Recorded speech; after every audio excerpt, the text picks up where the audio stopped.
Hi, this is Rabbi Ed Feinstein of Valley Beth Shalom in Encino, California.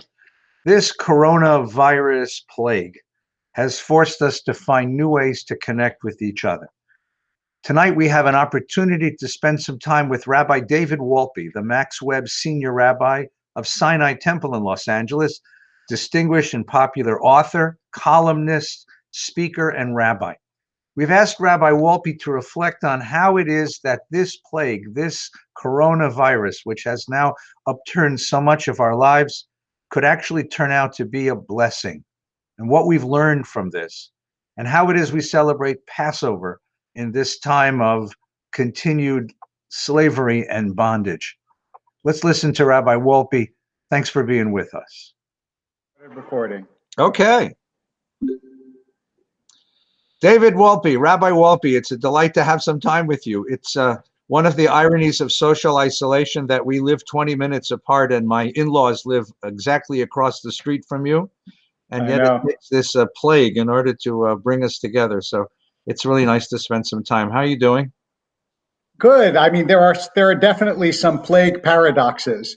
You know, you hear from people that you haven't heard from for a long time, and you also speak to people that you don't speak to normally not because they're far away or you don't have something to talk to them about, but just because in the normal course of life, you don't take the time to do it.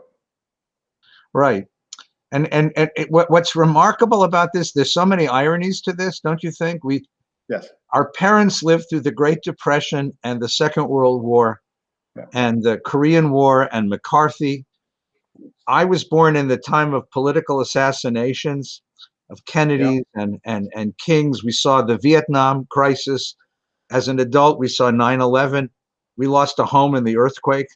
This is different. It is different. Barry Weiss wrote a wonderful column in the Times yesterday where she said something very interesting. This attacks us Jews at the very point of who we are. It attacks, yeah, our ability to connect with each other, because we gain sanity, much less sanctity, by connecting, by being in community, by sharing moments. And to drive us apart like this is so contrary. In some ways, you could make the case that the opposite of Judaism is social isolation. And I actually, the only analogy in a weird way that I can think of is during Soviet times, when you didn't know if your neighbor was also an enemy. You thought they might be, and you wanted to stay away from them because you didn't want to talk freely to them, or you didn't want to open your heart to them. And everybody had suspicion of everyone else. That's a sort of social plague. This is an actual biological plague, and that makes it also so weird for us because the people that you normally turn to and embrace and care about and so on, they're the ones you're trying to avoid. Right. And yeah, it's very hard. It's very strange. And then, you know, as rabbis in the middle of this, we're dealing with people in the normal course of their lifetime. So there was a baby born in our community this week, and the mom emailed me and said, look, we'd like to bring her to shul and have a naming, but we don't want to expose the kids, so we're actually going to do a naming like this over the Skype or whatever, over the TV. Yeah. Bar mitzvahs, weddings. I was at 2 funerals this weekend. The catastrophe of not being able to hug the mourner. Right. It's painful. It's difficult. It is very painful. I wonder what this would be like if we didn't have social media. Right. If we were in fact isolated from one another and couldn't do things like this. This is one of those times, like every blessing has its downside, but this is clearly one of those times where the possibility of connection over social media is a blessing, and where you have the possibility to reach. So think with me a generation from now when we are old, of Yes. course, and we turn to our descendants and they say to us, Papa David, what was it like in 20 when the plague hit the world? What do you think we're going to say? I learned how to sing while I wash my hands. I think that's basically, that will be my, so I honestly, I'm sorry to say this. I don't want to say this, but I think it's too early to say. Yeah. Because most of us are still living essentially the lives we were living before, but with lots of social adjustments. Yeah. If we start to lose people who are close to us, or we have more serious outbreaks, when you hear what's going on in Italy, what an Italian would say about his experience just up to today is very different, Eddie, from what you and I would say. And so at this point, I would say somehow the society managed to pull together. When I was at the market, even though we were keeping away from each other, everybody was gracious and most people were kind. Yeah. We'll see. I hope that sustains itself. I'm concerned for the long term, because this has taken away from Americans all of the things that make Americans that make American life sane. In the sense, all the things that we do to kill time. There's no sports. Restaurants, bars, movies, and clubs are gone. Socializing is gone. I think we're going to go stir crazy. I mean, I'm worried about that long term. I put out on the forward a list of books that long books that people could get into, and I also and my daughter, who is 23, was talking this morning about how this is a good time for people to actually learn the video games that are very preoccupying, and you can interact with them, of course, through other things. As a nerd, I'm very happy to be able to play chess online with people all over the world. You got to find something that engages you, you know? Right. Well, now you know why the Talmud was written. It was written to kill a couple of centuries while we're waiting for the Messiah, and we can't get out of the house, you know? This is a great time to start Daf Yomi. You really have, you have the time to study a page of Talmud a day. You really do. By the time they come up with a vaccine, you'll be a Talmud Chacham. I like that. Exactly. I like that. What are you saying? But the attitude, I just want to say that the attitude that we're sort of exemplifying is there are ways to make this into a blessing. That doesn't mean you're glad it happened. And on balance, it's obviously not a blessing. But there are ways to try to make this not just a bad thing. So, yeah. I think that's you wrote about that once, and it's a good book, by the way, and it was a beautiful lesson, and I appreciate that very much. I appreciate that very much. So what are you saying to your community in the moments that you can speak to them about how they hold forth? I mean, that's part. Yes, please. Go ahead. No, go ahead, please. Barry Weiss wrote this very cute line that both you and I can relate to. They said, for Persian Jews, social isolation is a wedding with only 400 guests.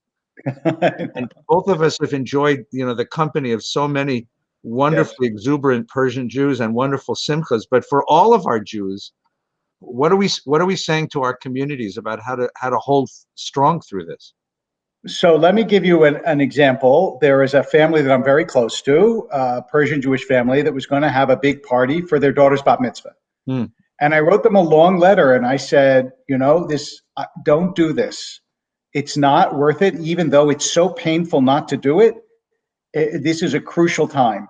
And the father wrote back, he's a very gracious and thoughtful man. And he said at the beginning, I know this was a hard letter for you to write, which was a very sensitive thing to say, because it was a hard letter for me to write, to ask somebody not to do that. But I think that people have to avoid two dangerous syndromes. One is the syndrome of denial, that this, because you can't see it and because it hasn't hit you yet, it won't happen. And so I give them the example that was given actually in a Washington Post column of the lily pad, that if you have a lily pad on a lake and it doubles every day, on day 40, you'll barely notice them.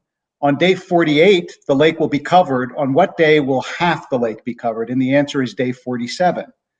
And that's what's happening with the pandemic. It's okay. And all of a sudden, there's a huge flood because with something this contagious. So I try to persuade people to take action in advance of the lily pad covering the whole lake.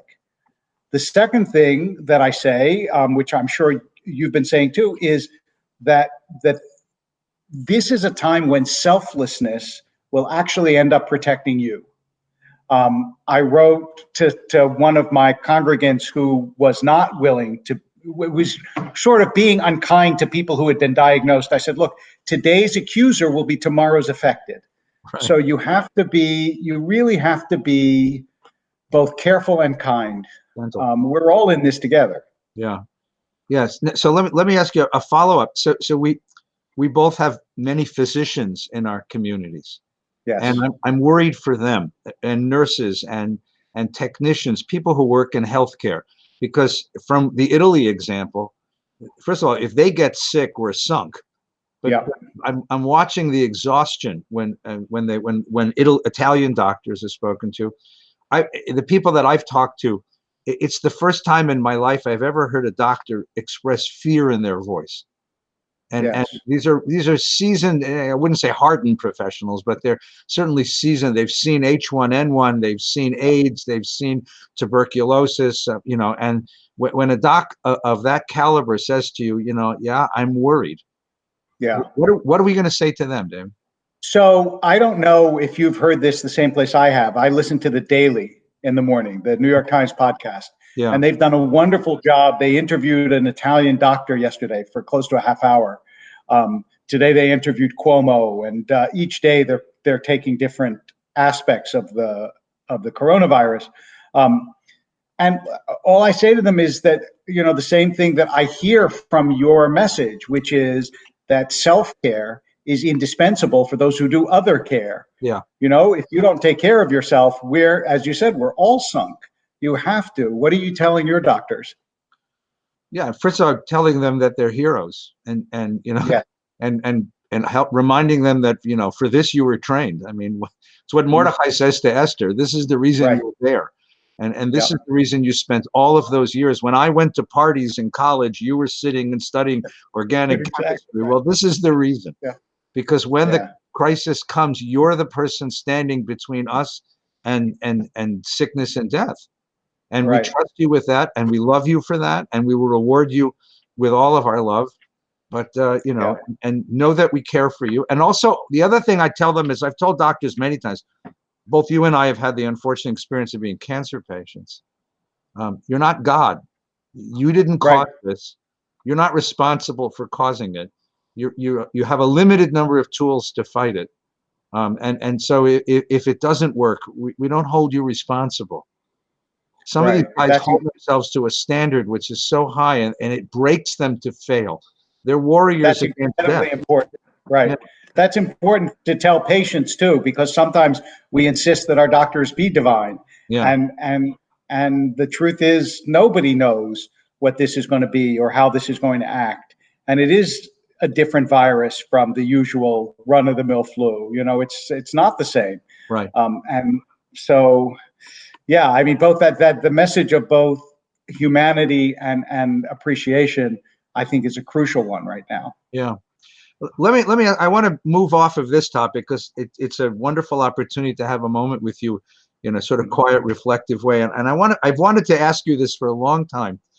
I've been reading you for many, many years, and of course, like so many, really enjoy your columns and your little shtickleach, and then the books you've written. Yeah. And it occurs to me that, David, you are the most talented reader I have ever met.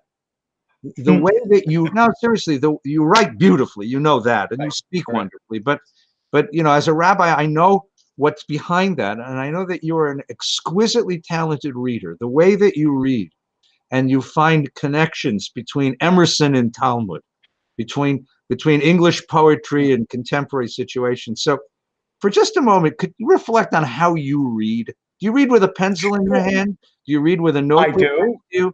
Do you? I read with a pencil in my hand, and I underline things, and then I go back through the book, and I write down lines that I particularly like. I started writing down lines that I liked all the way back in high school, which was a long time ago. Right. And I think that the way that I read is I don't so much retain stories or characters. I retain lines. Wow. I can read a novel. 6 months later, you can ask me, what was the book about? And I go, I don't really remember, but I remember the character said this. Yeah. And that's what, I don't know why, but that's what sticks in my brain. So, and when I read and I see such a line, it's very associative. I mean, I read sort of the way the Talmud works. It's like, you think that? Oh, it reminds me of this. You Right. think this? Oh, it reminds me of the other thing. Yeah. And so I'm not sure I would make like a bad architect because I don't necessarily see the overall design. When I was in high school, and this is still true, they would ask us to write outlines for papers. I would write the paper and then write the outline. Because I think by speaking and I think by writing. I can't think architecturally or tectonically. I have to just say it. And that's why in my sermons, I only have a couple of notes because I know that I'll have to speak them and that's how they come out. Uh-huh. So I just don't know. That's how my brain works. That's wonderful. Where do you keep these things? Do you keep them I keep them in a completely unorganized file that goes back many years so that I'm not even sure I can retrieve the old ones because it's in a software that they don't make anymore. Oh, wow. But now I'm going to turn it on you. So you just wrote a book about, as you said, the most gifted pulpit rabbi of our time. I think there's no question about that in all of our minds. It was Harold Schulweis. And I don't think anybody could have succeeded Schulweis other than you. Wow. And managed to be successful. No, I'm pretty sure about that. But what did you learn from him about what like the most important lessons that people could take away from a time like this? What do you think he would tell us?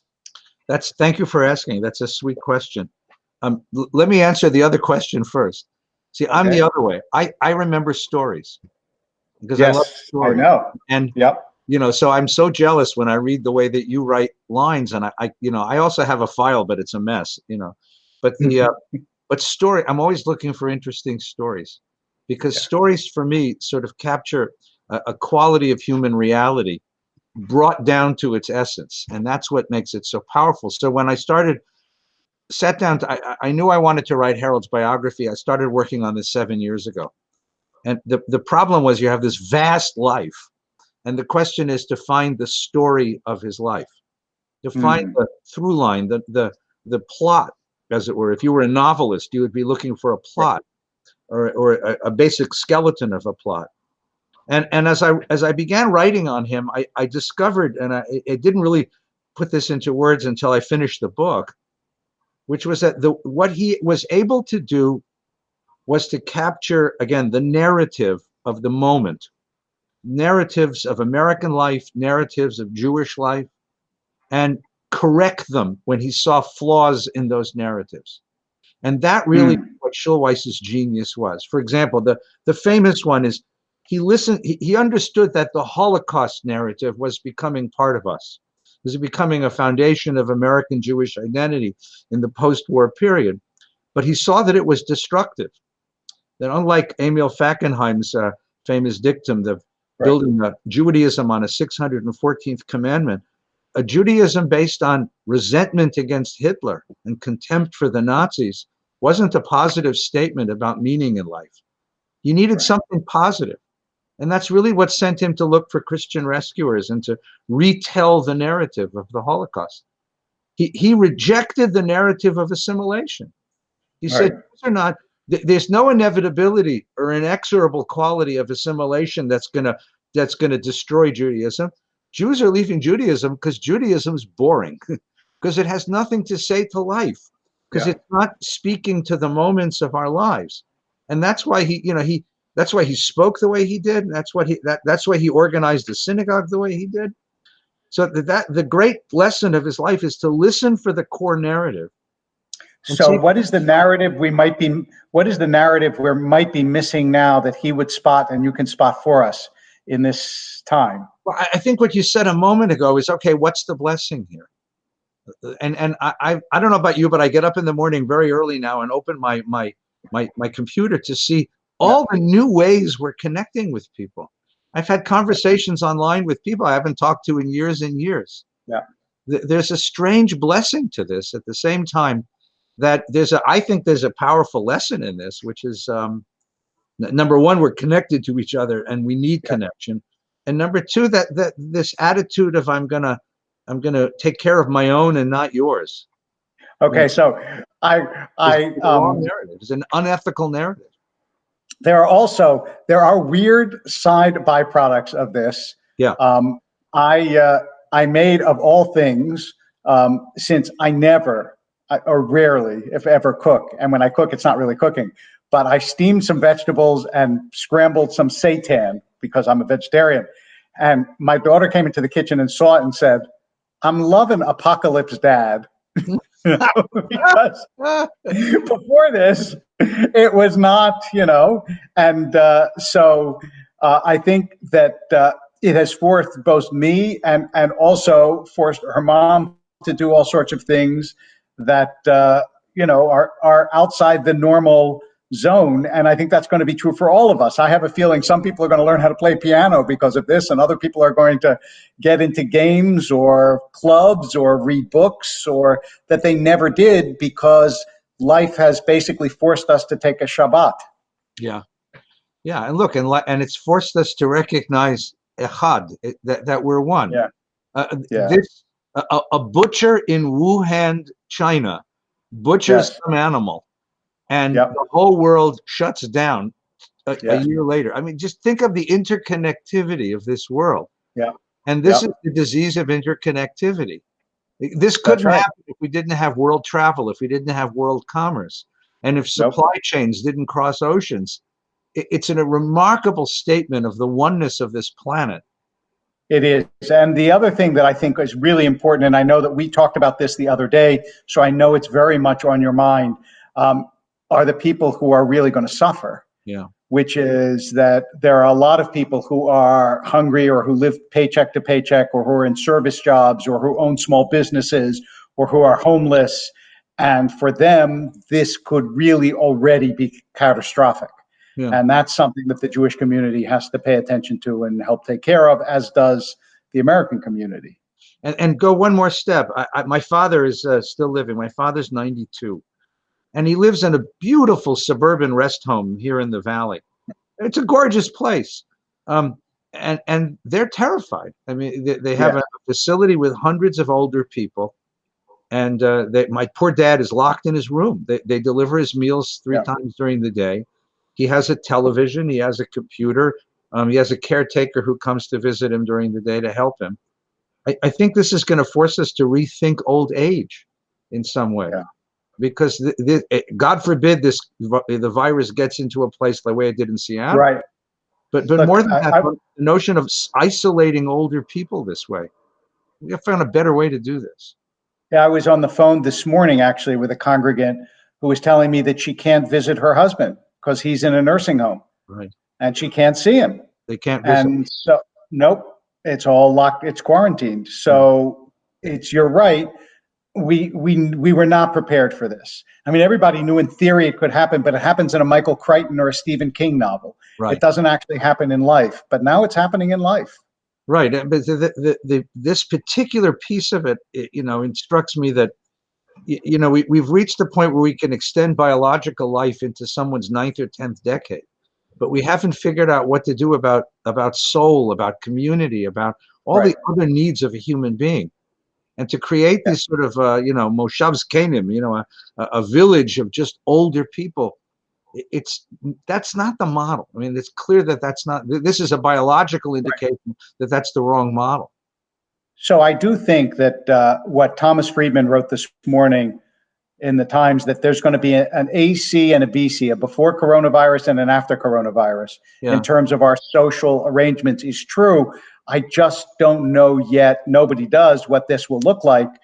I do know that the only way to help shape it that will be consistent with our values is to remember that connection overrides everything, and that our connection to each other, to our people, to God, to our souls, that has to be the guiding principle, or we could very easily fall apart. Yeah.